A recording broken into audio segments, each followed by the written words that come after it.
আগামীকাল আবুধাবি টি10 লিগে মাঠে নামছেন তাসকিন আহমেদ। দলে আছেন বোল্ট, ধানি, শামসিদের মতো বোলার, আছেন হেটম্যার, মুনরো, চার্লস, জাজায়দের মতো ব্যাটাররা।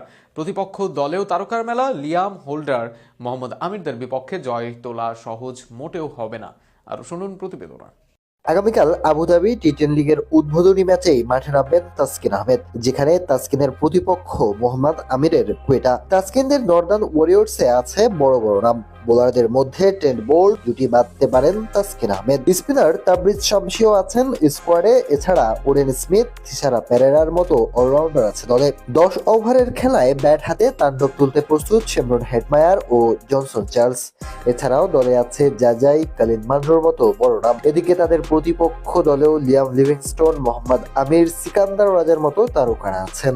গত কয়েক বছরে আবুধাবি টি10 লিগে বেশ কয়েকটি দলের সাথে চুক্তি করেছিলেন তাসকিন। ক্রিকবাজের তথ্যানুসারে মারাঠা এডিভিয়ান্স, ডেক্কান গ্ল্যাডিয়েটর্স ও বাংলা টাইগার্সের সাথে চুক্তি হয় তার। কিন্তু তাসকিনের একবারও খেলা হয়নি, কখনো চোটের কারণে, কখনো জাতীয় দলের ব্যস্ততায়, আবার কখনো বিসিবির অনাপত্তিপত্র না পাওয়ায় আটকে যায় তার টি10 লিগে খেলা। শুধু আবুধাবি টি10 লিগ নয়, আইপিএল এর বেশ কয়েকটি আসরেও সুযোগ পেয়েও খেলা হয়নি তার। খেলা হয়নি পিএসএল সহ আরো বেশ কিছু বড় লিগে। কেবল জিম আফ্রো টি10 লিগ ও এলপিএল খেলেছেন তাসকিন। তবে তাসকিনের ফের বিদেশি লিগে খেলার অপেক্ষা ফুরালো এবার। আবুধাবি টি10 লিগে খেলার জন্য নর্দার্ন ওয়ারিয়র্সের সঙ্গে চুক্তিবদ্ধ হয়েছেন তিনি।